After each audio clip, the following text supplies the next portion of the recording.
Hello दोस्तों। दोस्तों कैसे हैं आप सब? आई होप अच्छे होंगे। तो दोस्तों आज की इस वीडियो में हम super moon, blue moon, blood moon, उपसौर, अपसौर और विषुव जैसी घटनाओं को जानने वाले हैं कि आखिर ये घटनाएं घटती कैसे हैं और इनके पीछे का कारण क्या है और इनकी डिफिनीशन भी।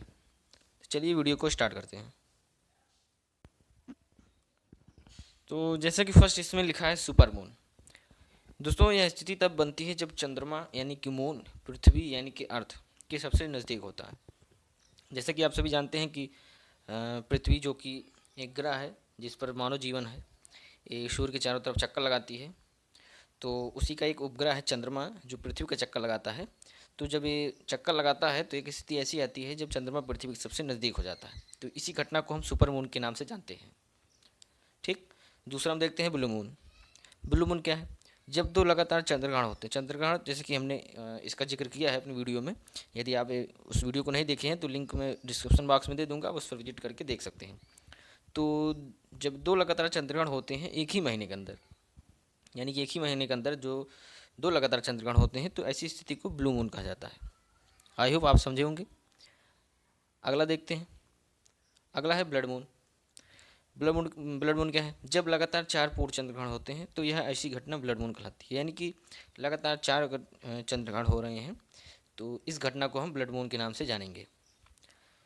आगे हम देखते हैं इसमें। नेक्स्ट है इसमें उपभू यानी कि पेरिजी। उपभू क्या है? ऐसी स्थिति जब चंद्रमा पृथ्वी के सर्वाधिक पास होता है तो उपभू कहलाता है। इस स्थिति में चंद्रमा बड़ा दिखाई देता है। यानी कि चंद्रमा जब पृथ्वी के सर्वाधिक करीब हो जाता है तो इस घटना को उपभू कहते हैं। और इस स्थिति में चंद्रमा जो है काफ़ी बड़ा दिखाई देता है। तो जाहिर सी बात है दोस्तों, चंद्रमा पृथ्वी के करीब रहेगा तो बड़ा दिखाई देगा। नेक्स्ट हम देखते हैं अपभू क्या है। तो दोस्तों अपभू यानी कि अपोजी ऐसी स्थिति है जब चंद्रमा पृथ्वी से सर्वाधिक दूरी पर होता है। इस स्थिति में चंद्रमा छोटा दिखाई देता है। यानी कि उपभू में चंद्रमा जो है पृथ्वी के करीब रहता है सर्वाधिक, और अपभू की घटना में चंद्रमा जो है पृथ्वी के सर्वाधिक दूरी पर स्थित होता है। तो इसमें जो है चंद्रमा हमें छोटा दिखाई देता है। आई होप आप उपभू और अपभू को समझे होंगे। इसमें कन्फ्यूज होने की आपको आवश्यकता नहीं है। आप उपभू से रिलेट कर सकते हैं कि सर्वाधिक पास रहेगा और अपभू से सर्वाधिक दूर रहेगा। नेक्स्ट हम देखते हैं इसमें। नेक्स्ट है उपसौर यानी कि पेरीहेलियन क्या है? उपसौर सूर्य एवं पृथ्वी के मध्य की न्यूनतम दूरी 3 जनवरी को होती है। इस स्थिति को उपसौर कहा जाता है यानी कि पेरीहेलियन कहा जाता है। तो सूर्य उसके साथ साथ पृथ्वी, क्योंकि पृथ्वी जो है सूर्य का चक्कर लगाती है, तो एक स्थिति ऐसी आती है, यानी कि ये स्थिति 3 जनवरी को घटित होती है।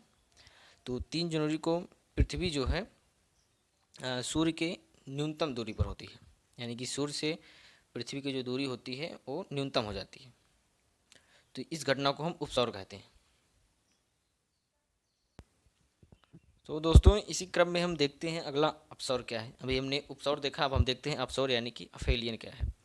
तो यह सूर्य एवं पृथ्वी के मध्य की अधिकतम दूरी 4 जुलाई को होती है। इसे ही अपसौर कहा जाता है। यानी कि सूर्य और पृथ्वी की इसमें अधिकतम दूरी होती है और यह घटना 4 जुलाई को घटित होती है। तो इसे हम अपसौर के नाम से जानते हैं। इसी क्रम में दोस्तों आगे देखते हैं, इसमें दिन रात बराबर होते हैं। जैसा कि आप सुनते होंगे कि दिन रात बराबर होते हैं, तो इसे हम जानेंगे कि ऐसी कौन सी तिथि है जिस दिन दिन रात तो बराबर होते हैं और इसका कारण क्या है। तो दिन रात बराबर होने के कारण ऐसी स्थिति में सूर्य का जो प्रकाश होता है वो विषुवत रेखा पर लंबवत पड़ता है। जैसे कि आप जानते हैं कि पृथ्वी को 3 भागों में डिवाइड किया गया है। एक मध्य में विषुवत रेखा होती है, काल्पनिक रेखाएं हैं ये सब। उसके साथ साथ उसके ऊपर उत्तरी ध्रुव है, नीचे दक्षिणी ध्रुव है, यानी कि उत्तरी ध्रुव में कर्क रेखा रहती है और दक्षिण ध्रुव में मकर रेखा है। तो ऐसी स्थिति में जब सूर्य की रोशनी जो है विषुवत रेखा पड़ती है और उस पर लंबवत पड़ती है, तो और यह जो घटना है 21 मार्च और 23 सितंबर को होती है। अर्थात दोनों गोलार्धों में दिन और रात बराबर होते हैं। इसे विषुव यानी कि इक्विनॉक्स कहा जाता है। तो ये इंपॉर्टेंट है। एग्जाम में पूछा भी गया है कि विषुव से क्या तात्पर्य है। तो इसका तात्पर्य दिन रात और रात के बराबर होने से है। अर्थात जब सूर्य की रोशनी जो है विषुवत रेखा पर बढ़ती है तो उस समय उत्तरी गोलार्ध में और दक्षिण गोलार्ध में दिन रात बराबर होते हैं। तो यह घटना 21 मार्च और 30 सितंबर को होती है। तो आपसे जनरली ये भी पूछा जाता है कि दिन रात बराबर किस तिथि को होती है। तो आप याद रखिएगा 21 मार्च और 23 सितंबर। तो आई होप आपको ये समझ में आया होगा। नेक्स्ट हम देखते हैं इसमें 21 जून क्या है। दोस्तों 21 जून से तात्पर्य यह है कि इस दिन उत्तरी गोलार्ध में दिन लंबा एवं रात छोटी होती है, और इसे कर्क संक्रांति भी कहते हैं। तो आप याद रखिएगा कि 21 जून को दिन जो है लंबा होता है, लेकिन कहाँ पर? उत्तरी गोलार्ध में। और दक्षिण गोलार्ध में बात की जाएगा तो दक्षिण गोलार्ध में दिन उस दिन छोटा होगा, जस्ट अपोजिट। लास्ट हम देखते हैं, लास्ट है 22 दिसंबर। 22 दिसंबर इसे मकर संक्रांति भी कहा जाता है। इस दिन दक्षिण गोलार्ध में दिन बड़ा एवं रात छोटी होती है। तो आप अपोजिट है, दोनों देख सकते हैं। 21 जून को उत्तरी गोलार्ध में दिन बड़ा होगा और रात छोटी होगी, और 22 दिसंबर को दक्षिण गोलार्ध में दिन बड़ा होगा और रात छोटी होगी। तो आप याद रखिएगा, ये भी पूछा जाता है एग्जाम में, 21 जून 22 दिसंबर से क्या तात्पर्य है, या किस दिन दिन बड़ा और रातें छोटी होती हैं। तो इसे हमने कुछ चार्ट फॉर्म में तैयार किया है, आप इसको भी देख सकते हैं। कुछ इस तरह से है, जैसे हमने यहाँ पर लिखा है फर्स्ट 21 मार्च, तो अभी हमने इसका जिक्र किया कि 21 मार्च को दिन रात बराबर होते हैं। और उसी के जस्ट नीचे आप देखेंगे तो 23 सितंबर लिखा है, उस दिन भी दिन रात बराबर होते हैं, यानी कि 21 मार्च और 23 सितंबर को दिन रात बराबर होते हैं। कारण हमने आपको बता ही दिया है। और उसके बाद इधर राइट साइड हम देखते हैं 22 दिसंबर लिखा है, उसी के जस्ट नीचे लिखा है मकर संक्रांति, और उसी के जस्ट सामने आप देखेंगे तो 21 जून लिखा है कर्क संक्रांति, तो इसका भी हमने जिक्र किया है।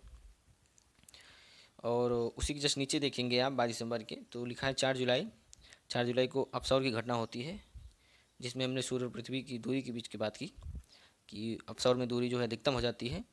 और उसके बाद फिर 3 जनवरी को, जो कि सूर्य और पृथ्वी के बीच की दूरी न्यूनतम हो जाती है, तो उसे उपसौर की घटना कहा जाता है। तो आप इस तरह से शॉर्ट फॉर्म में भी आप पढ़ सकते हैं, इसे तैयार कर सकते हैं। तो जैसे कि हमने यहाँ मेंशन भी किया है, ज़्यादा दूरी उसके बाद कम दूरी। तो फ्रेंड चलिए वीडियो को समाप्त करते हैं, मिलते हैं नेक्स्ट वीडियो में, तब तक के लिए नमस्कार।